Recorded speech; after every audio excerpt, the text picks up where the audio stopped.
اعوذ باللہ من الشیطان الرجیم بسم اللہ الرحمن الرحیم لا تقنطوا من رحمت اللہ صدق اللہ العلی العظیم۔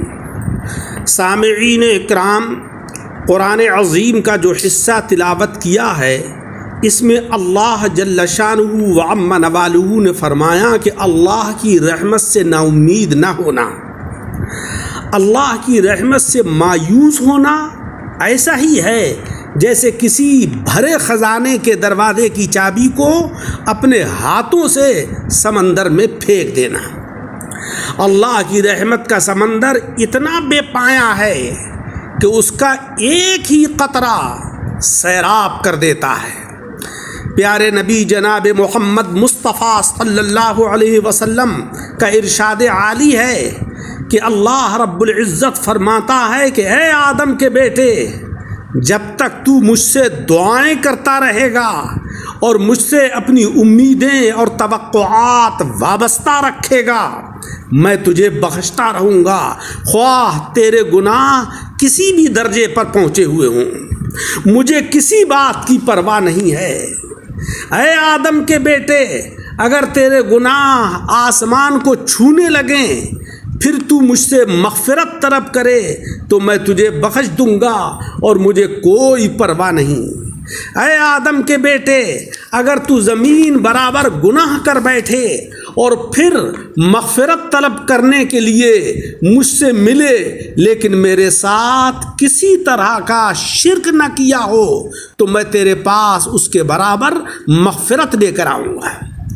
لیکن یہ بات یاد رہے کہ اللہ جل شانہ وعم نوالہ کو اس حال میں پکارنا چاہیے کہ ہمیں دعا قبول ہونے کا مکمل یقین ہو، کیونکہ اللہ تعالیٰ کسی غافل لاپرواہ دل کی دعا قبول نہیں کرتا ہے۔ مولا رب العزت ہر گناہ کو اگر انسان خلوص نیتی کے ساتھ توبہ کر لے معاف کر دیتا ہے، لیکن وہ شرک کو معاف نہیں کرتا۔ مشرک کی دعا بارگاہ الہی میں قبول نہیں ہوتی۔ جو بھی اللہ کی ذات اور صفات کے اندر کسی دوسرے کو شریک کرتا ہے وہ اللہ کی تمام نعمتوں سے، اس کی تمام رحمتوں سے محروم کر دیا جاتا ہے۔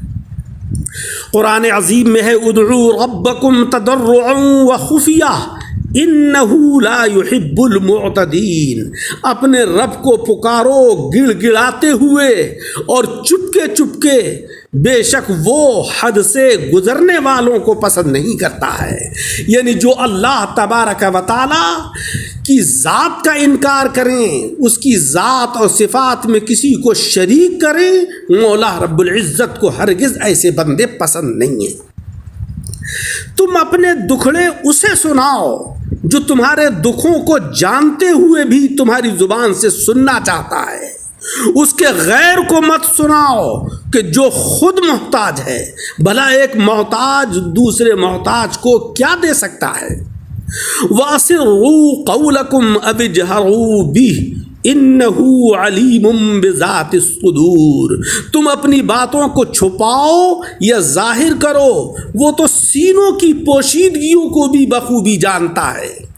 جناب حبیب مکرم صلی اللہ علیہ وسلم نے فرمایا کہ غلطیوں کا کفارہ یہ ہے کہ اس وقت کامل وضو کرنا کہ جب دل نہ چاہتا ہو، یعنی سردی شدت کی پڑ رہی ہو، وضو کرنے کو دل نہ چاہتا ہو، مگر اللہ کی رضا اور خوشنودی حاصل کرنے کے لیے ایسے وقت میں بھی کامل وضو کرنا اور سجدوں کی طرف چلنے کے لیے پاؤں کو کام میں لانا اور نماز کے بعد نماز کا انتظار کرنا۔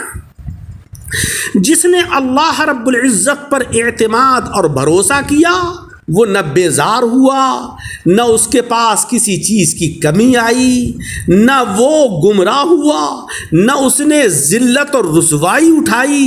بالکل یقینی بات ہے کہ اللہ پر بھروسہ کرنے والا کبھی نقصان میں نہیں رہتا ہے۔ وَمَن يَتَوَكَّلْ عَلَى اللَّهِ فَهُوَ حَسْبُهُ، جو اللہ پر بھروسہ کرے تو وہ یعنی اللہ تبارک و تعالی اسے کافی ہے۔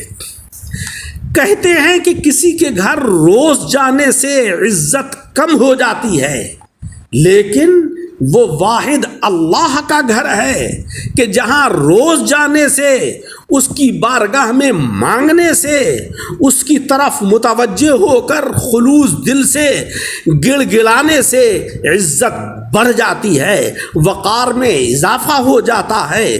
ان اکرمکم عند اللہ اتقاکم کا انسان مصداق بن جاتا ہے۔ عزیزوں، زندگی میں 2 نصیحتوں پر عمل کرنا ہمیشہ کے لیے کامیابی آپ کے قدم چومے گی۔ نمبر 1، نماز مت چھوڑنا، زندگی کی ساری برکتیں اس کے اندر ہیں۔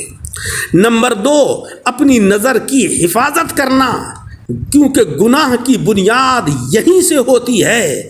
اللہ رب العزت ہم سب کو عمل کرنے کی توفیق عطا فرمائے، آمین بجاہ النبی الکریم۔